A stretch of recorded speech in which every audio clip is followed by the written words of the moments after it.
ini ada dua negara besar yang memang beberapa hari terakhir, bahkan beberapa bulan terakhir ya, utamanya pasca invasi Rusia, itu yang diakui oleh Amerika terhadap apa yang dilakukan Rusia terhadap Ukraina. Keduanya ini mulai agak bermunculan kembali. Hubungan keduanya mulai bersemi kembali dan ada beberapa hal yang mungkin kita akan bisa kulik dengan Bang Nuim Hayat. Ini Bang Nuim, apa kabar Bang? Sehat Bang? Alhamdulillah, boleh sehat-sehat, cuman panas dingin nih suhu Gimana? di Melbourne ini. Berapa derajat sekarang Bang? Kira-kira 18-19 Oke. kemarin sekitar 30, sebelumnya 36 derajat, besoknya turun jadi tinggal 16 derajat, ada Mhm. perbedaan 20 derajat antara satu hari dengan hari yang lain. Tapi itulah Melbourne, memang itu sudah diterima oleh mereka yang Aha. memilih Melbourne sebagai domisili tempat tinggal ya, itu Oke. konsekuensinya. Jadi Oke. kalau kata orang Melayu, Hmm? ini iklim di Melbourne ini seperti perawan bertingkah ya. Sehari begini, besok lain lagi, dan begitulah dia kira-kiranya. Tapi rasa-rasanya belum terlambat nih Bang buat MG Radio untuk menyapa atau mengucapkan selamat tahun baru buat Bang Nuim keluarga di Melbourne. Semoga tahun baru Terima ini kasih. juga bisa memberikan kebahagiaan dan kesuksesan buat kita semua dan kesehatan buat kita semua hingga bisa mewujudkan apa yang kita impikan di tahun 2023 ini Bang. Oke. Amin. Sebab banyak Oh, pengamat yang mengatakan ya. syukur bahwa kita telah melalui 2022, terlalu banyak masalah pada tahun 2022. Mereka mengatakan semoga 2023 lebih baik lah. Lebih baik Oke. sedikit saja pun sudah alhamdulillah dibanding dengan tahun lalu. Salah satu masalahnya mungkin sejak tanggal 24 Februari Bang ya 2022 ketika kemudian Rusia mengatakan bahwa ini merupakan operasi militer sementara Amerika sendiri mengatakan bahwa apa yang dilakukan oleh Rusia ini adalah invasi dan sejak saat itu negara itu hingga kini tidak baik-baik saja Bang. Itu mungkin salah satu catatan di tahun 2022. Itu yang paling barangkali tidak masuk di akal ya. Kalau itu Aha. terjadi di barangkali di Mongolia atau entah di pelosok mana ya, tempat jin buang anak misalnya, ya orang percaya. Tapi ini kan terjadi di Eropa. Ini kan sudah abad ke-21, sudah lebih Mhm. 22 tahun. Bagaimana itu bisa terjadi? Itu tidak masuk di akal. Tapi disitulah bahwa peperangan itu seperti dikatakan oleh Erasmus, ini seorang ke intelektual Belanda ya, sekian abad yang lalu. Mhm. Peperangan itu adalah manis bagi mereka yang tidak mengetahui apa itu peperangan. Sebab yang menyatakan peperangan itu politisi, yang harus berperang itu tentara. Jadi politisi itu tidak mengetahui apa peperangan itu. Dia hanya menyatakan perang atau invasi atau operasi atau apalah namanya. Yang Mhm. harus melaksanakan adalah tentunya tentaranya. Jadi ada satu sajak di dalam kesusastraan Inggris yang ditulis oleh seorang bernama Alfred Lord Tennyson, Mhm. The Church of the Light Brigade. Ini juga berkenaan dengan keadaan di Crimea yang merupakan sekarang ini juga merupakan bagian dari masalah lah di daerah sekitar Iya. Rusia. Dan dia mengatakan seorang tentara itu, this is not the reason why, this to do but die. Jadi tentara itu tidak pernah kalau diperintahkan bertanya kenapa. Mhm. Tugasnya adalah menerima perintah, laksanakan dan gugur. Nah itu dia, inilah jadinya. Ini jadi peperangan yang dikatakan oleh Benjamin Franklin dari Amerika, salah seorang bapak pendiri Amerika. Belum pernah ada peperangan yang baik dan perdamaian yang jelek. Tidak pernah katanya. Oke. Bahwa peperangan itu selamanya tidak baik dan perdamaian itu selamanya baik. Oke, tapi Bang kalau melihat kenyataannya bahwa justru pada perang, bukan perang sih, tapi operasi militer lah kita nyebut operasi militer Rusia terhadap Ukraina. Ini ada negara yang justru kelihatannya makin akrab. Ada sisi baik dari kedua negara ini kemudian menjadi akrab. Kita tahu bahwa Tiongkok sama Rusia ini belakangan ini justru semakin mesra. Apakah mungkin karena latar belakang mereka yang dulu pernah menjadi saudara seperjuangan di Rusia pada era Soviet yang kembali kemudian saat ini ada apa ya, ada konflik atau ada permasalahan dengan negara besar lainnya seperti itu, Bang? Tapi kita tidak bisa mengatakan mereka selamanya harmonis, Mhm. tidak selamanya indahoy, karena di zaman Mao Zedong pernah Tiongkok itu RRT Mhm. sangat sangat berkeberatan dengan sikap yang diambil oleh Rusia, oleh Uni Soviet. Mereka Mhm. menganggap itu kurang komunistis, ya kurang sosialistis dan lain Mhm. sebagainya. Nah, belakangan ini kalau sekiranya Adi perhatikan, Tiongkok itu tidak pernah mau mengatakan bahwa apa yang dilakukan oleh Rusia itu adalah sesuatu yang baik atau benar. Betul. Tiongkok bahkan sekarang ini mengatakan ada keprihatinan, ada pertanyaan-pertanyaan yang harus dijawab. Sedemikian rupa sehingga Vladimir Putin beberapa waktu yang lalu, baru-baru ini saja mengirimkan mantan presiden Iya, mantan Presiden Medvedev, betul. mantan Presiden Rusia, untuk pergi ke Tiongkok untuk menjumpai Xi Jinping untuk menjalin kembali itu hubungan. Karena bagi Rusia terutama sekarang ini, Rusia yang lebih memerlukan Tiongkok daripada Tiongkok memerlukan Rusia. Memang Tiongkok harus mendapatkan gandum, mendapatkan misalnya bahan bakar dan lain sebagainya. Tetapi Tiongkok juga ingin membina kembali citranya sebagai sebuah negara adik kuasa yang baru muncul, yang punya tanggung jawab, yang bisa diandalkan untuk menjaga keharmonisan, untuk menjaga perdamaian dunia. Jadi dia tidak mau mengorbankan citra barunya ini setelah dahulu tidak begitu dianggap sebagai sebuah negara tertutup dan lain sebagainya. Apalagi ketika Mao Zedong mendeklarasikan apa yang disebutkan sebagai revolusi budaya yang menyebabkan jutaan orang di Tiongkok tewas dan mati. Dan sekarang mereka menjaga sangat luar biasa.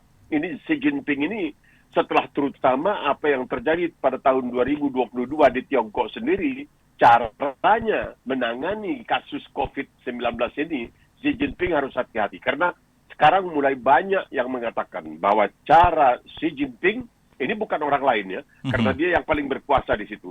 Cara Xi Jinping menangani kasus COVID-19 dengan apa yang disebutkan sebagai nol, harus ada nol, tidak ada satu orang pun boleh kena, itu adalah sesuatu yang betul-betul telah sangat merugikan Tiongkok. Karena ketika terjadi penguncian, lockdown, karantina, dan lain sebagainya, itu boleh dikatakan ekonomi seperti di kota-kota besar macam Shanghai, Beijing, itu terhenti sama sekali. Dan itu sangat merugikan bagi Tiongkok. Oke. Itu tentu saja kita juga akan membahas soal peranan dari kebijakan Xi Jinping terkait dengan COVID-19 yang kita tahu dari masa di awal tahun 2020 ketika itu Wuhan itu di lockdown, dan itu merupakan salah satu titik epicentrum keberadaan COVID-19 yang kemudian sejak saat itulah dunia tidak baik-baik saja karena harus terus menghadapi pandemi COVID-19. Meskipun juga Indonesia pada akhirnya mencabut PPKM, tapi status pandemi di Indonesia pun juga tidak lantas hilang dan beralih ke endemi. Kita kembali lagi ke soal Tiongkok, Rusia, dan Amerika ini, Bang. Apakah benar tadi yang Abang katakan bahwa sebenarnya Rusia lah yang membutuhkan Tiongkok, bukan Tiongkok yang kemudian membutuhkan Rusia. Dan Tiongkok pun juga ketika momen-momen seperti ini, perang di Rusia dan Ukraina, justru ingin memperbaiki citra diri. Sementara di sisi lain, Amerika sendiri juga coba untuk mendekati atau bermain mata dengan Tiongkok seperti itu. Jadi mungkin Tiongkok agak di atas angin ya? Jelas, karena sekarang ini istilahnya kalau istilah pacaran ada yang dua yang naksir dia, jadi bukan satu saja. Berasa di atas angin berarti ya Tiongkok ya? Kita lah apa yang terjadi di Bali ketika dia berbicara dengan Biden selama 3 jam lebih, dan kemudian Menteri Luar Negerinya Blinken bicara dengan Menteri Luar Negeri Tiongkok dan akan melakukan kunjungan juga ke Tiongkok dan dan sebagainya. Tapi juga sebenarnya Xi Jinping ini punya sedikit, barangkali ya pada hebat saya, dia punya perasaan yang sangat syahdu lah terhadap Amerika. Karena putrinya kan satu-satunya tuh Wei Mingze, Xi Mingze, putrinya satu-satunya itu kan sekolah di Amerika, di Harvard. Pakai nama samaran, tapi kemudian ada satu orang di Tiongkok yang bikin gara-gara, dia ungkapkan dan dia masuk di penjarakan 14 tahun. Karena dia mengungkapkan bahwa sebenarnya yang namanya ini tuh adalah putrinya Xi Mingze, anak dari Xi Jinping. Dan kabarnya sampai sekarang juga masih melakukan penelitian di Amerika. Jadi kalau dia sampai bersedia untuk mengirimkan putri satu-satunya semata wayangnya, karena waktu itu memang di Tiongkok orang tidak boleh punya anak lebih dari satu, ke Amerika, ini kan suatu pengakuan bahwa Amerika itu bisa memberikan suatu jaminan masa depan bagi seseorang, dalam hal ini bagi putrinya dan sebagainya. Jadi sebenarnya bagaimanapun dia kesalnya dengan Amerika, tetapi barangkali di lubuk hatinya dia masih melihat Amerika sebagai sebuah negara yang perlu barangkali didekati dan perlu ada jalinan hubungan yang lebih mesra antara Tiongkok dengan Amerika tanpa harus mengorbankan prinsip-prinsip Tiongkok. Dan sekarang kita mengetahui seperti saya katakan tadi, Xi Jinping biar bagaimanapun masih mengatakan ada keprihatinan dan ada pertanyaan-pertanyaan dalam kasus masuknya Rusia ke Ukraina. Karena itu mempermalukan negara komunis. Seakan-akan negara komunis punya kemampuan ini dan itu, ternyata sebuah negara komunis raksasa yang disebutkan adik kuasa tidak bisa menaklukkan sebuah negara seperti Ukraina, seperti yang Adi katakan sejak tanggal 24 Februari tahun lalu, ini sudah hampir setahun, masih tidak juga selesai. Bahkan makin banyak tentara Rusia yang tewas, makin banyak kerugian yang diderita oleh Rusia, sehingga dia betul-betul kewalahan. Bisa dibayangkan desas-desus yang mengatakan, ya, karena ini ada dibantah oleh Iran, bahwa Rusia itu membeli drone pesawat tanpa awak dari Iran. Masuk akal? Nggak masuk di akal dong. Iran ini kan selama-lamanya sejak revolusi Islam di sana itu sudah dikatakan terkena sanksi oleh Amerika dan banyak negara barat lain. Bagaimana Iran bisa menjual drone kepada Rusia? Ini sesuatu yang tidak masuk akal, tapi itu menunjukkan begitulah manusia itu. Sehebat-hebatnya manusia itu masih ada celah-celah kelebahan yang payah untuk ditutupi. Oke, jadi sebenarnya kalau kita mencoba memberi arti kunjungan dari mantan Presiden Rusia ke Tiongkok ini apa, Bang? Apakah upaya Rusia untuk mencari simpati atau mencari dukungan, sementara Rusia pun saat ini juga dibilang berulah juga enggak, tapi mendapatkan sanksi atau isolasi dari negara-negara G7, apalagi utamanya Amerika seperti itu, dan sejauh ini yang memberikan dampak ekonomi buat Rusia ya China sendiri. China bisa membeli minyak mentah Rusia meskipun dengan mata uang rubel seperti itu. Dan apakah ini juga merupakan bagian penjajakan agar masa lalu mereka tuh bangkit kembali, bersemi kembali seperti itu, romantisme masa lalu? Ya, tapi saya membaca terjemahan dari apa yang dikatakan ketika Putin berhubungan dengan Xi Jinping baru-baru ini. Dia menggunakan perkataan dear friend. Ini macam orang yang lagi jatuh cinta nih. Jadi pakai dear friend, dia menggunakan sahabat tersayang, begitu kira-kira. Jadi hal-hal yang seharusnya tidak dilakukan. Banyak yang mengatakan orang seperti Donald Trump itu sangat mengagumi Vladimir Putin. Kenapa? Karena dia kelihatan kekar dan kelihatan garang dan kelihatan tidak mau kompromi. Ini banyak yang meminatinya karena melihat dia begitu gagah, begitu. Tahu-tahu sekarang ini mengirimkan mantan Presiden Medvedev ke sana dan kemudian menyapa Xi Jinping sebagai sahabat terkasih. Itu sahabat terkasih dan lain sebagainya. Ini kan bisa kita bayangkan nih apa yang sebenarnya sudah terjadi kepada Rusia. Tapi ini barangkali juga sekaligus memberikan suatu contoh. Ini sesuatu pelajaran. Jadi kita melihat Serbia dengan Kosovo hampir saja berbaku hantam baru-baru ini. Nah, untuk sekarang ini sudah boleh dikatakan ada kedamaian. Jadi untuk menyerbu sesuatu negara besar masuk ke negara kecil itu, ya kita sendiri punya pengalaman lah boleh dikatakan ya dengan kasus kita, tapi tidak sampai separah seperti Rusia dan Ukraina, yaitu ketika kita berada di Timor Leste, di Timur dan sebagainya. Jadi ini merupakan suatu barangkali pelajaran. Jadi sebelum sebuah negara besar yang menganggap dirinya lebih hebat, lebih jago, lebih berkemampuan dan lain sebagainya, bisa dengan seenaknya melenggang kangkung masuk ke sebuah negara kecil yang boleh dikatakan berseberangan, yang berdekatan dengan negaranya, itu adalah sesuatu yang barangkali harus dipikirkan lebih dari 2 kali sebelum masuk. Jadi barangkali ini juga memberikan kelegaan bagi banyak orang, termasuk barangkali Taiwan juga. Ya, karena sekarang Taiwan juga sudah memperpanjang dinas militernya dari hanya 4 bulan menjadi 1 tahun dan sebagainya. Jadi ini semuanya ada hikmahnya, itu ada, kita lihat hikmahnya, dan sekaligus menunjukkan sehebat-hebatnya seorang Vladimir Putin yang dikagumi antara lain oleh orang seperti Donald Trump karena dia dianggap orang yang gigih, orang yang perkasa dan lain sebagainya. Sekarang ini terbirit-birit dan mengatakan halo saudara terkasih, halo saudara tersayang Xi Jinping. Tapi mungkinkah kedua negara ini di masa mendatang akan menjadi sebuah poros baru antara Beijing dan Rusia? Kita akan bahas, Bang Nuim, setelah pesan-pesan berikut ini. Tetaplah bersama kami di 94.7 FM MG Radio Network, more than just news. Kembali lagi dalam Morning Session with Nuim Hayat. Hari ini tanggal Selasa ya, tanggal 3 Januari 2023, kita bahas soal antara hubungan Tiongkok dan juga Rusia. Kita tahu bahwa masa lalu keduanya ini cukup panjang, Bang ya. Disebutkan bahwa Tiongkok Iya. ini menjadi saudara seperjuangan Rusia pada era Soviet, dan kemudian juga pada saat pasca 24 Februari ini juga kemudian Rusia amat sangat ketergantungan secara ekonomi terhadap Tiongkok, karena Tiongkok pada akhirnya merupakan pasar minyak terbesarnya Rusia saat ini, dan bahkan Tiongkok pun juga bisa atau mau membeli minyak mentahnya Rusia meskipun dengan mata uang rubel. Dan juga kemudian pada akhirnya Tiongkok ini merupakan pembeli minyak terbesar Rusia.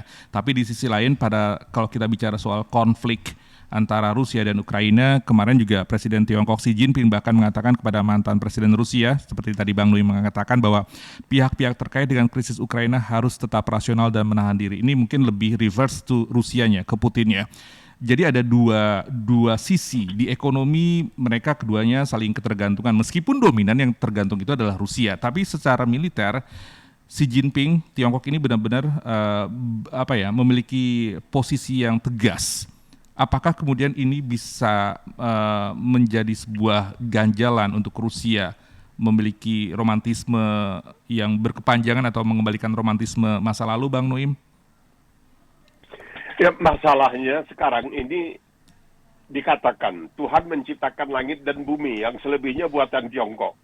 Kalau sekiranya Tiongkok tidak berada di dalam, boleh dikatakan, lingkaran masyarakat internasional, karena dukungannya terhadap Rusia, kemana dia harus melego, kemana dia harus menjual segala produk yang dihasilkannya. Kan Tiongkok ini sangat mengandalkan bahwa negara-negara lain.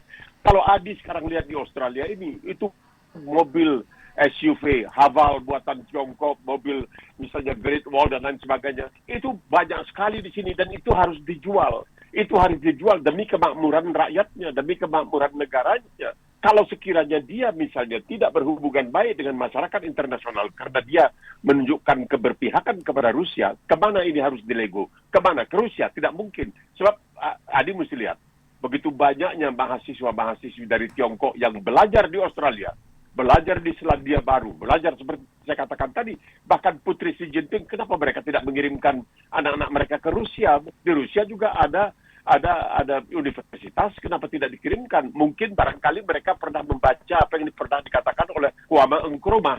Kwame Nkrumah ini pemimpin Ghana yang dulu dekat sekali dengan Bung Karno, kemudian dengan Jawaharlal Nehru, Jamal Abdel Nasir. Kwame Nkrumah pernah mengatakan kepada teman-temannya dari negara-negara non-blok waktu itu, kita kirim mahasiswa ke Rusia, dia pulang menjadi kapitalis.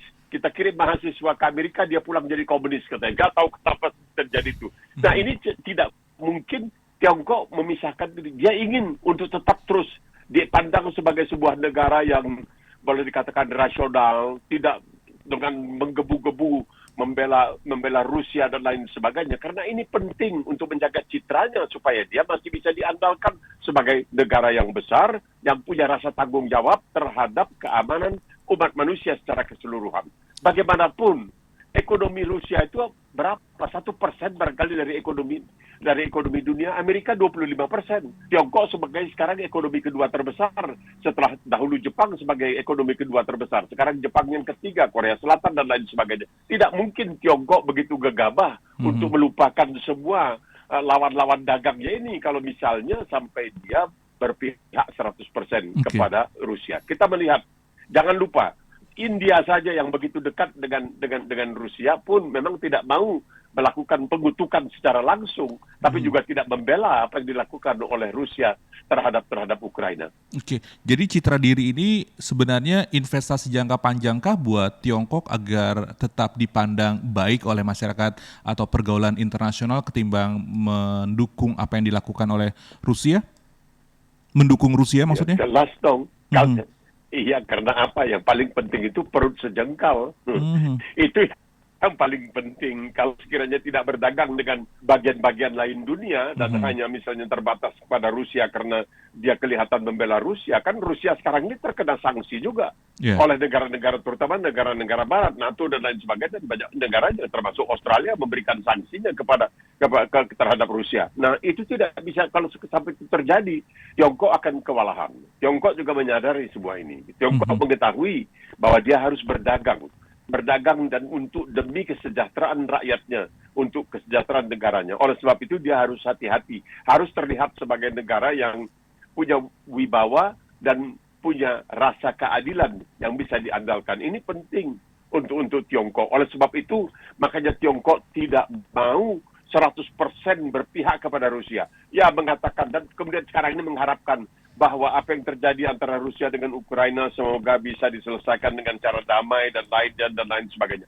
Dan itu terpaksa Tiongkok melakukan karena dia juga mesti melirik negara-negara lain yang menjadi lawan dagangnya. Itu yang paling penting. Karena biar bagaimanapun mereka harus makan, mereka harus memikirkan perut sejengkal, dan ini yang sangat-sangat penting sebenarnya untuk Tiongkok. Makanya Tiongkok itu tidak gegabah. Diam-diam sekarang kita mengetahui, Adi, bahwa di perbatasan bagian selatannya itu masih ada masalah dengan India. Walaupun di sana itu yang menjaga perbatasan itu tidak pakai senjata api, tapi pakai tongkat, pakai itu, berhasil juga berantem terus-terusan. Tapi tidak pernah digembar-gemborkan oleh Tiongkok. Tiongkok itu ingin untuk menampilkan dirinya sebagai sebuah negara besar yang punya rasa tanggung jawab. Itu yang paling penting. Sehingga negara-negara lain di dunia ini menganggap, bahwa Tiongkok ini bisa diandalkan. Ini bukan negara yang ugal-ugalan dan lain sebagainya. Jadi apapun yang dikatakan oleh Rusia mengenai kemampuannya sebagai sebuah negara komunis, bahwa persahabatannya dengan Tiongkok sebagai sebuah negara komunis, tapi ada batasnya. Barangkali secara ideologis, ya oke lah kita sama. Tapi dari segi perdagangan, Tiongkok masih sangat membutuhkan negara-negara lain, mengingat ekonomi Rusia itu begitu kecil. Bahkan ada yang menilai bahwa sebenarnya ekonomi Rusia itu kalah dibandingkan dengan ekonomi Australia yang jumlah penduduknya hanya 25 juta orang. Oke, jadi soal isu dan yang tersiar kabar kalau akan ada poros Beijing dan Rusia ini mungkin butuh waktu lama untuk mewujudkan itu atau mungkin gimana Bang? Ya itu basa-basi. Itu basa. Kita dulu juga punya poros Hanoi, Pyongyang dan lain sebagainya, tapi itu hanya basa-basi saja. Dalam kenyataannya bahwa mereka harus berdagang. Kalau sampai terjadi poros Beijing-Moskow, maka ini akan sangat merugikan Tiongkok karena banyak orang mulai berpikir apakah harus terus berdagang. Walaupun mereka barangkali memerlukan, tapi mereka mungkin akan melakukan pengorbanan demi prinsip. Tidak bisa mereka misalnya mengatakan, saya tidak peduli kalau Tiongkok adalah negara yang berakhlak atau tidak berakhlak, negara yang etis atau tidak bisa. Orang juga harus memikirkan bahwa hidup ini bukan seperti dikatakan di dalam Injil, di dalam Perjanjian Baru. Man doth not live by bread alone. Manusia itu tidak hidup hanya dari roti saja, masih ada hal-hal lain. Tapi dalam hal ini, roti itu juga sangat penting untuk kelanjutan, untuk kesejahteraan manusia. Oke. Terakhir Bang, kalau kita bicara soal dampak dari perang Rusia dan Ukraina ini yang kemudian juga muncul hubungan-hubungan baru, hubungan-hubungan yang mungkin agak-agak semu gitu kan. Satu pihak lebih ingin ekonomi, tapi satu pihak juga tidak ingin terlalu terlibat dalam karena sedang membentuk image sebagai negara besar dan punya tanggung jawab besar terhadap dunia. Nah, kalau kita bicara soal Tiongkok, Rusia, pasti akan kita bergeser ke Amerika sendiri. Apakah ada kecenderungan Amerika ini agak sedikit was-was juga kalau pada akhirnya sampai saat ini Tiongkok belum menentukan sikap antara bagaimana perang antara Rusia dan Ukraina dan juga hal-hal lainnya, Bang? Tidak, kita melihatkan kenyataan bahwa pada akhirnya di Bali Presiden Amerika bisa berjumpa dengan pimpinan Tiongkok Xi Jinping, bicara sampai lebih dari 3 jam. Maknanya apa? Ini kan orang-orang penting. Waktu mereka kan sangat penting. Tapi kalau mereka bersedia untuk mengorbankan sampai 3 jam lebih, itu tentu ada maksud-maksud tertentu. Ya. Mereka menyadari, mereka sangat menyadari bahwa tidak bisa seenaknya sekarang ini mereka melakukan hal-hal yang dahulu barangkali mereka bisa lakukan. Sekarang ini umat manusia tidak lagi akan menerima segala itu. Oleh sebab itu, mereka akan mengatakan seperti yang dikatakan oleh pemimpin Inggris Winston Churchill, "Jaw is better than war." Artinya bicara itu lebih baik daripada berperang. Nah, ini disadari oleh semua pihak. Kecuali barangkali Rusia. Rusia tidak menyadari. Barangkali Rusia saya pikir salah hitung saja, bukan tidak menyadari, salah hitung. Ini menganggap, ini apa? Ini Kurcica dengan barangkali 2 minggu selesai dengan kemampuan sekarang apa yang terjadi sudah kewalahan. Nah ini jadi bagi Amerika dan juga bagi Tiongkok, ini hubungan mereka itu perlu terus dijaga dan dijalin demi bukan kemaslahatan mereka sendiri, tetapi juga kemaslahatan umat manusia secara keseluruhan. Karena kita sebagai manusia, seperti dikatakan oleh seorang filosof Yunani, manusia itu adalah makhluk sosial yang harus bergaul satu sama lain. Dan manusia itu bukan katanya sebagai sebagai pulau yang bisa sendirian di tengah laut. Tidak, manusia itu harus bergaul. Dan ini penting. Kita lihat sekarang, Rusia tidak ikut dalam G20, tidak ikut dalam terkucil. Apakah Rusia bisa terus bertahan dengan demikian? Hanya berkawan dengan Belarus misalnya. Atau dengan Chechnya dan lain sebagainya, dengan negara-negara satelitnya. Tidak mungkin.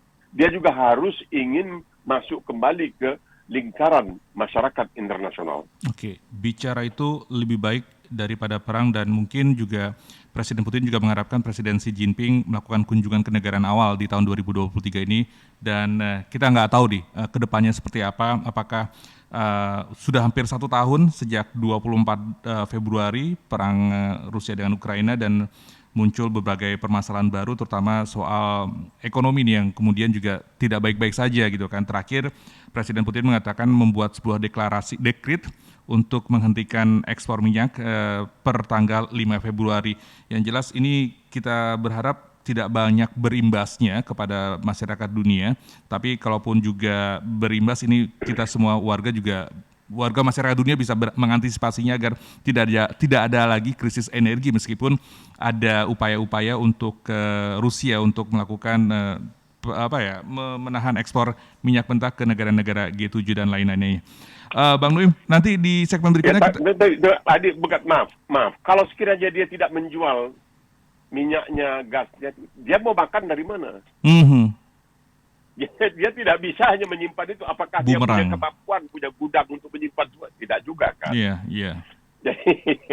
Jadi dia juga memerlukan manusia lain, banyak negara lain. Iya, tadi seperti Bang Nuim mengatakan bahwa apa yang dilakukan Rusia mungkin sudah salah perhitungan sejak awal, yang mungkin dipikirnya 2 minggu selesai, tapi ternyata ini sudah hampir setahun. Ya Bang Nuim ya, menjadi permasalahan sendiri di dalam negeri Rusianya sendiri. Baik Bang Nuim, kita usaikan pembahasan terkait dengan konflik Rusia dan Ukraina yang juga menyeret Tiongkok dengan permasalahan ekonominya dan juga negara-negara lain. Kita akan ngebahas soal COVID-19 Bang, di Australia dan juga di Tiongkok tentunya. Tapi setelah pesan-pesan berikut ini Bang Nuim. Oke.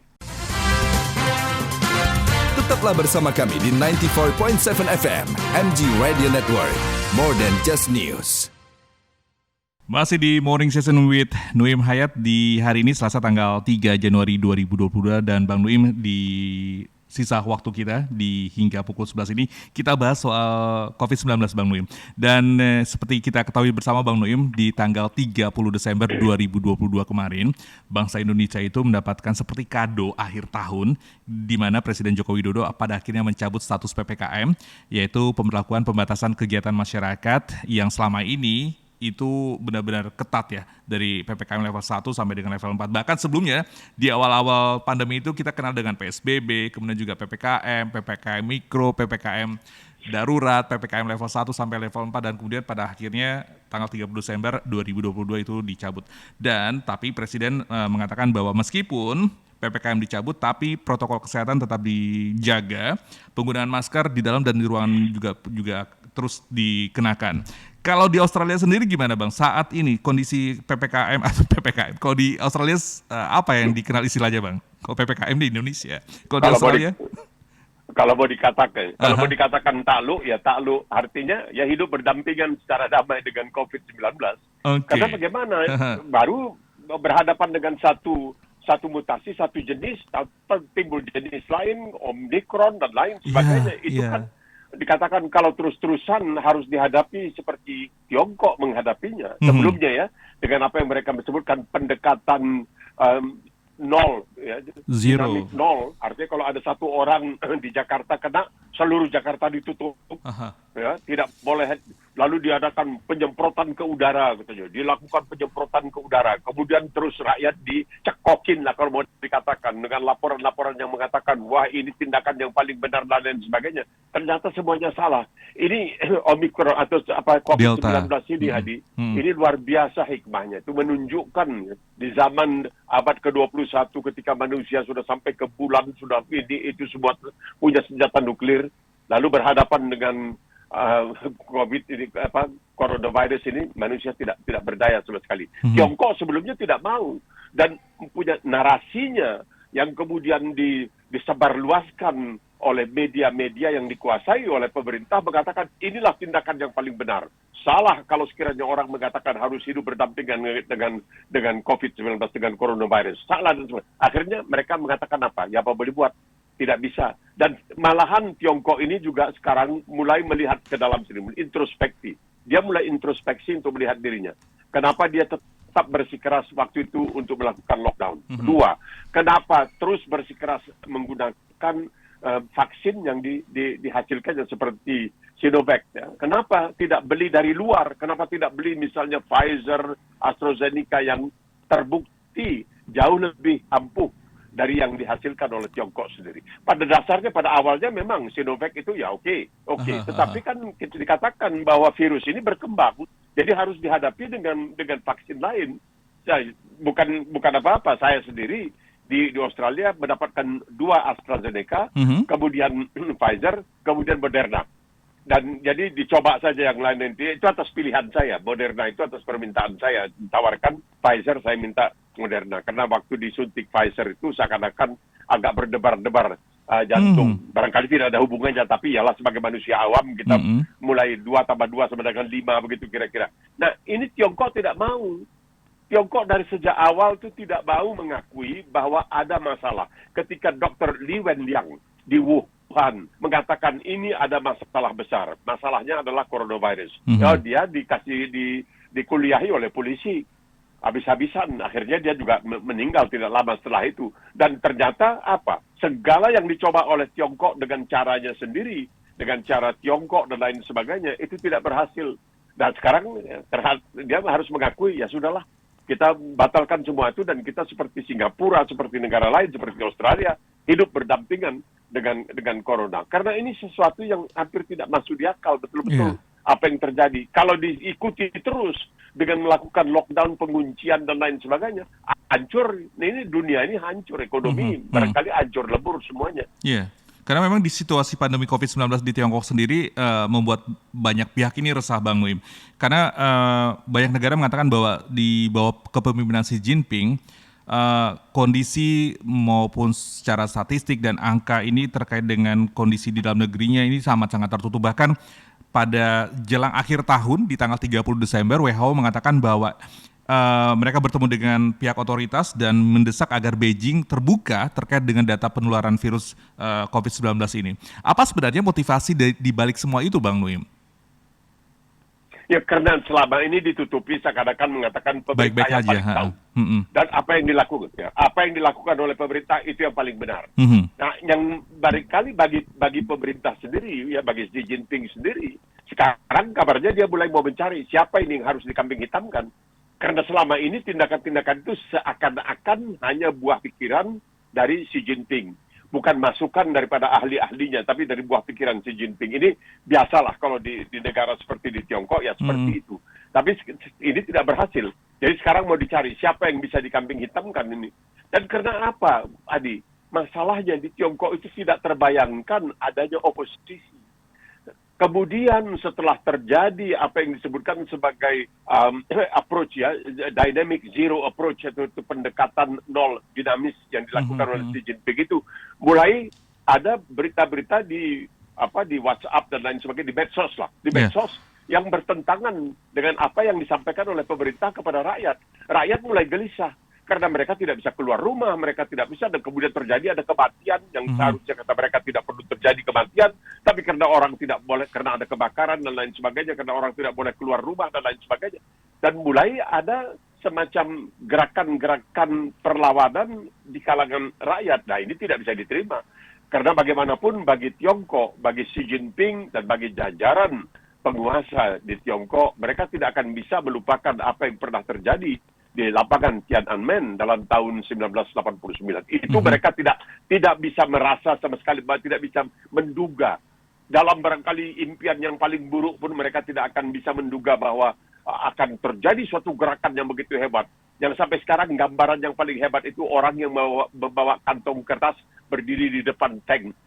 Seakan-akan tidak takut. Nah, kalau mau kamu lindas saya. Sampai begitu. Itu sesuatu yang bagi Tiongkok adalah pengalaman yang sangat pahit, yang tidak ingin bisa sampai terulang kembali. Dan ketika mereka melakukan lockdown besar-besaran seperti di kota-kota seperti di Shanghai dan lain sebagainya, mulai ada keresahan. Yeah. Pemerintah tidak mau. Pemerintah di Tiongkok itu ingin mensejahterakan rakyat supaya rakyat itu tidak resah, supaya rakyatnya itu enggih ndoro. Udahlah, kami cukup makan, cukup minum, bisa malam minggu berpesta dan lain sebagainya, itu cukup. Tahu-tahu terjadi hal yang seperti ini, mereka mulai dibatasi, tidak bisa keluar, tidak bisa ini itu, dan makanan juga diantarkan dan lain sebagainya, dan tidak selamanya makanan itu diantarkan pada waktunya, membuat orang menjadi gelisah. Dan pemerintah tidak ingin sampai ada di kalangan rakyat itu yang gelisah, sehingga ini menimbulkan kembali barangkali kenangan yang tidak enak, kenangan yang paling traumatis tentang apa yang pernah terjadi di lapangan Tiananmen. Ini yang dikhawatirkan oleh Tiongkok sekarang ini. Dengan kemajuan ekonomi yang begitu luar biasa, sekarang mungkin Tiongkok harus barangkali menerima kenyataan. Kalau sebelumnya mengatakan mungkin pertumbuhan ekonominya tahun ini 5,5%, padahal dulunya biasanya di 2 angka, tuh kan 10, 11 dan lain sebagainya. Mungkin banyak yang mengatakan karena kebijakan yang diterapkan oleh Xi Jinping dengan melakukan lockdown yang begitu ketat, mungkin ini akan merosotkan pertumbuhan itu dari 5,5 seperti yang diproyeksikan diharapkan menjadi 4,5. Yeah.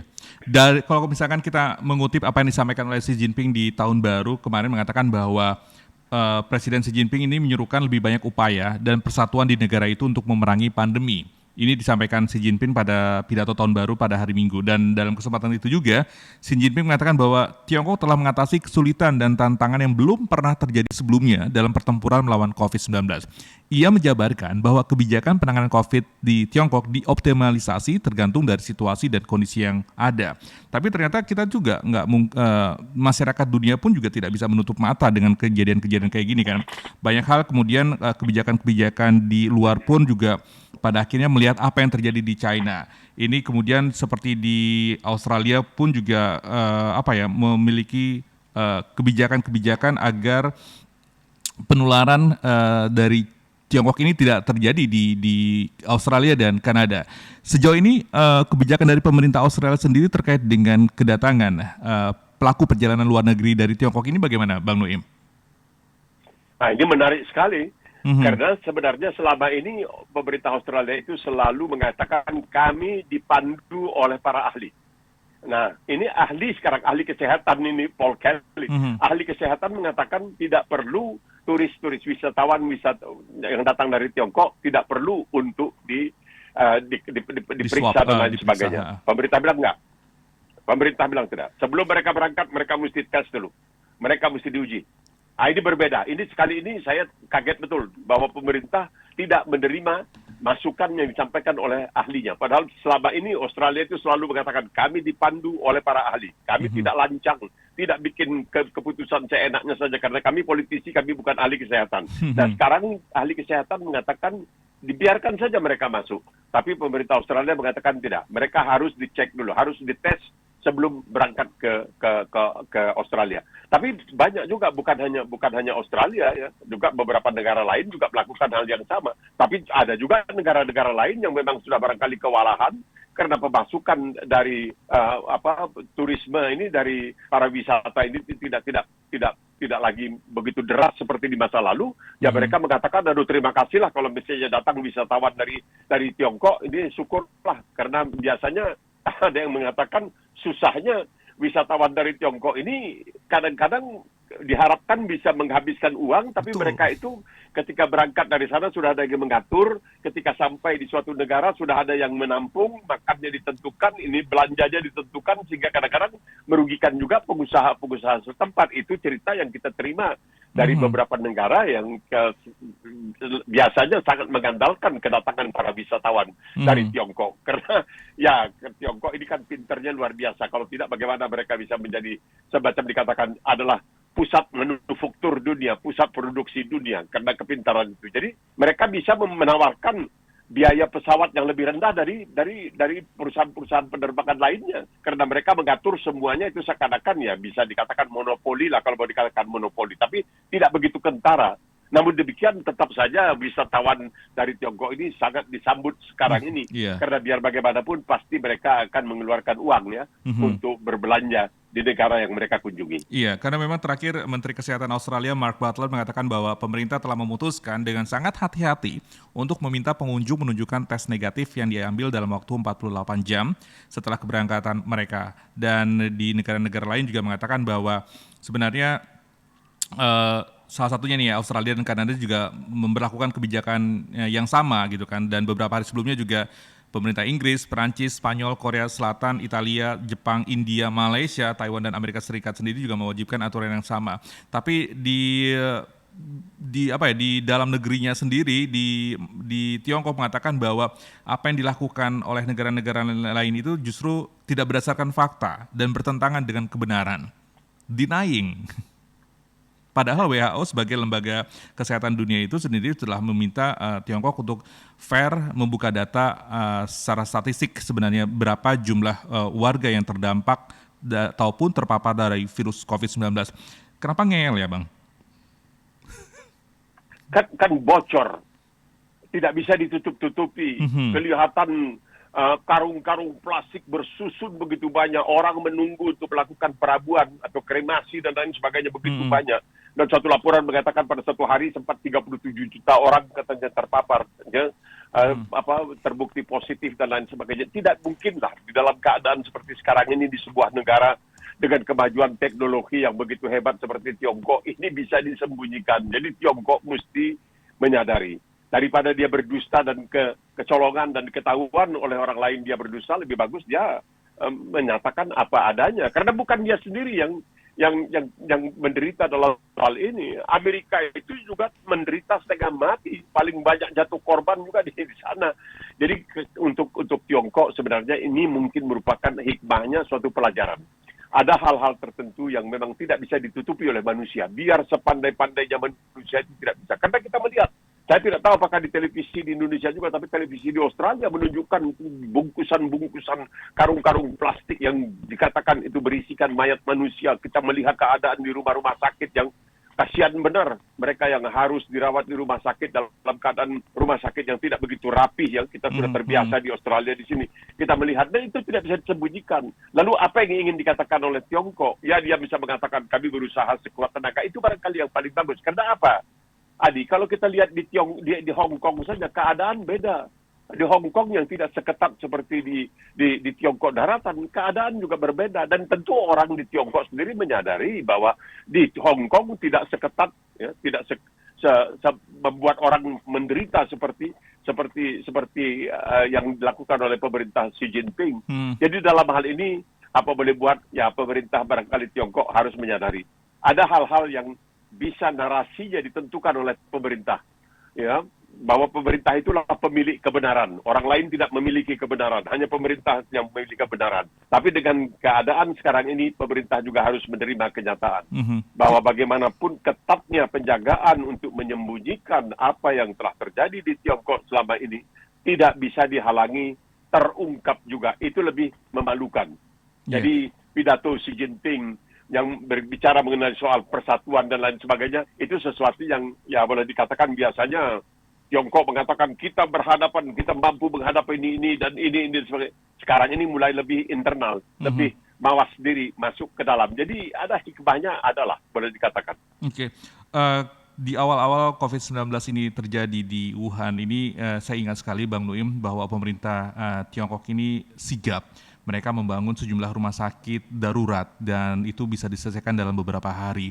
Dan tapi kemudian belakangan justru kita tapi terkejut dengan angka-angka yang cukup luar biasa. Bahkan masyarakat dunia pun juga kembali diresahkan dengan munculnya COVID-19 di Tiongkok ini yang dinilai cukup mengkhawatirkan. Bahkan tadi pemerintah Australia juga memberi kebijakan baru, pemerintah Kanada juga memberi kebijakan baru seperti itu. Dan kita berharap sih sebenarnya memang pandemi ini adalah sebuah masalah global gitu. Jadi semoga tidak ada satu atau dua negara yang merasa paling dan semuanya bisa berjibaku bersama-sama untuk bisa menanggulangi ini sehingga pada akhirnya COVID-19 ini bisa menjadi endemi seperti itu ya Bang ya. Dan Bang Nuim kalau silakan Bang. Enggak, kalau sekarang tadi Adi mengatakan membangun rumah sakit darurat dan lain sebagainya, itu barangkali kalau untuk di Indonesia bisa sepanjang tahun. Tapi kita tahu, apalagi di bagian utara Tiongkok, musim dingin, salju turun, mungkin rumah sakit darurat itu tidak mampu untuk bisa berfungsi terus. Mungkin bisa ambruk, ditimpa oleh salju dan lain sebagainya. Jadi keterbatasan dari manfaat bagus ada rumah sakit darurat itu, tapi itu juga ditentukan oleh musim. Dan di Tiongkok itu ada 4 musim, bukan seperti di kita di Indonesia negara tropis. Jadi apa yang mereka lakukan itu hebat memang, tetapi terbatas ya daya laksananya boleh dikatakan terbatas.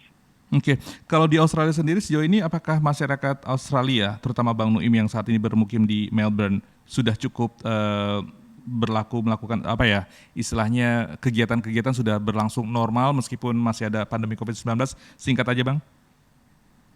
Ya betul. Boleh dikatakan normal, tapi masih banyak orang yang pakai masker. Ya apalagi kalau di angkutan umum itu orang pakai masker, kalau di tempat-tempat berkumpul dan lain sebagainya. Tapi misalnya baru saja nih minggu lalu pertandingan kriket antara Australia dengan Selandia Baru dengan Afrika Selatan itu barangkali 90.000 orang berdesak-desakan ya. Udahlah, mereka terima hidup berdampingan dengan COVID.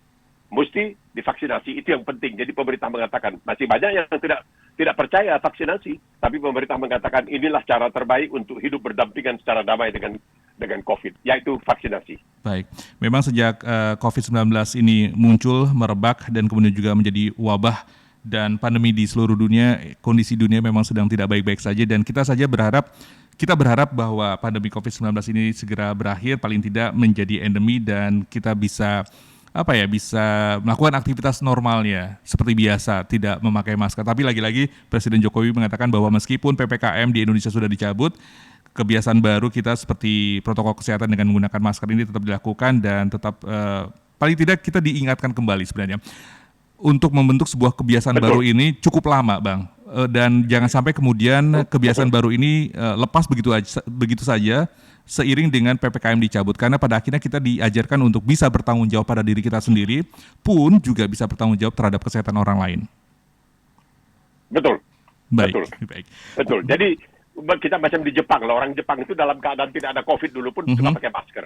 Karena mau menutupi air mukanya dengan kelihatan oleh orang lain sehingga orang tidak bisa menduga apa yang ada di dalam hatinya. Karena terus terang Bang Nuim, semenjak kita menggunakan masker, saya menggunakan masker, ini flu atau batuk ini amat sangat jarang terjadi dan mungkin itu salah satu manfaat dari kita menggunakan masker. Bang Nuim, sekali lagi terima kasih. Nah, itu dia. Ya. Bang Nuim, sekali lagi terima kasih sudah Sama-sama bergabung di Morning Session with Nuim Hayat untuk hari ini. Hari ini kita bahas 2 topik yang cukup seru terkait dengan perang Rusia dan Ukraina dan juga terkait dengan bagaimana kebijakan pemerintah Tiongkok menangani COVID-19. Bang Nuim, sehat-sehat selalu dan kita akan ketemu lagi di hari Kamis dengan topik yang tentu juga lebih hangat dari yang sekarang. Sekali lagi terima kasih Bang Nuim, sehat-sehat selalu. Wassalamualaikum warahmatullahi wabarakatuh. Sama-sama.